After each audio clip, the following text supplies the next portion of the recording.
Hi, I'm Alastair from the Drinking Man's Guide to Scotland, and I'm lucky enough today to be at the Pear Tree Inn in Edinburgh. Why am I here?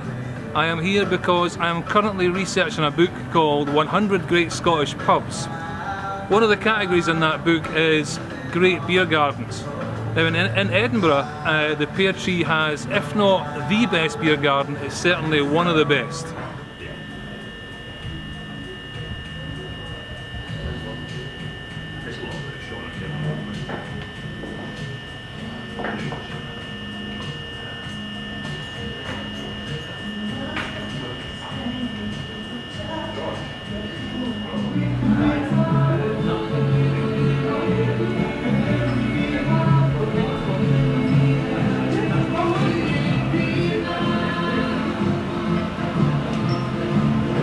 Hi, I'm lucky enough to be upstairs now in the Pear Tree, and I'm with Brian, the manager of the pub, who's given me his time for a quick interview. So thank you very much for that, Brian. You're welcome.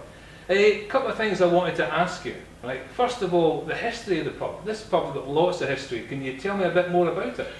Well, we're sitting in the county house part of the Pear Tree just now. It was built in 1749, the house, so it's a long, long time ago now. Yeah. Back then it was known as Nicholson House, hence the West Nicholson Street outside here. Oh, right. Okay. And it was really a house that was sat on its own with an orchard out the front. It wasn't really part of a big building, tenements that was around here in those times, none of that. So it's had various tenants over the year and residents and owners. One of the famous ones for the 1700s, of course, was Thomas Blacklock, the famous blind poet. Yeah, hence the name of the pub that used to be next door. Hence the name of the pub that used to be next door, that's right, yeah. And probably one of the most things that were famed for him in this house really were the room that where we're sitting just now, the bar, was where he lived. Yeah. And he is accredited with stopping Rabbie Burns leaving for the West Indies. That's right, he was one of the guys that said, please don't go, your book's going to do well, you're going to do well. So maybe in this room they had the conversation, I don't know if they did, but maybe in this room they had the conversation, don't go away, you know, and that may have changed Scottish history. So certainly did. If it hadn't been for Blacklock talking about it going, there would have been no Burns nights as we know them now. I know, yeah, there would have been none of the great poems as we know as well. No, yeah. that was before he'd done any big stuff. Burns was definitely in this building though. Absolutely. There are letters, I've seen the letters, I'm talking about being here, so that's a great thing. But so the history, the other thing I've noticed about here, one of the wealthy merchants was the Usher family, was it? The Usher family lived here in the 1800s, and they were for Usher's ales and obviously the Usher whiskey. Back in the 1800s there was a big shortage of brandy, and that was the drink of the day back then. Malt whiskey was too expensive, so the Usher family were the first to really. He's thought of as the grandfather, or the man that brought in blended whiskey. Blended whiskey, that's right, because people never really drank it back in the day. No, it was definitely something that was out of people's price range. Was the malt whiskey. So he made it for the masses. It started exporting all over the world. He was a very rich man.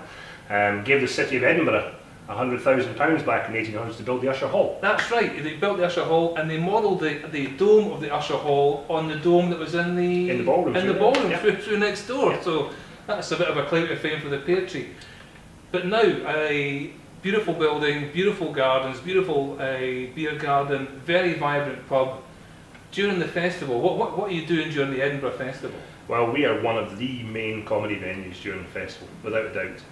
And it's free fest, so the people come in, they watch the show, they put money in the bucket as they leave if they enjoy the show. It's not something you have to buy a ticket for.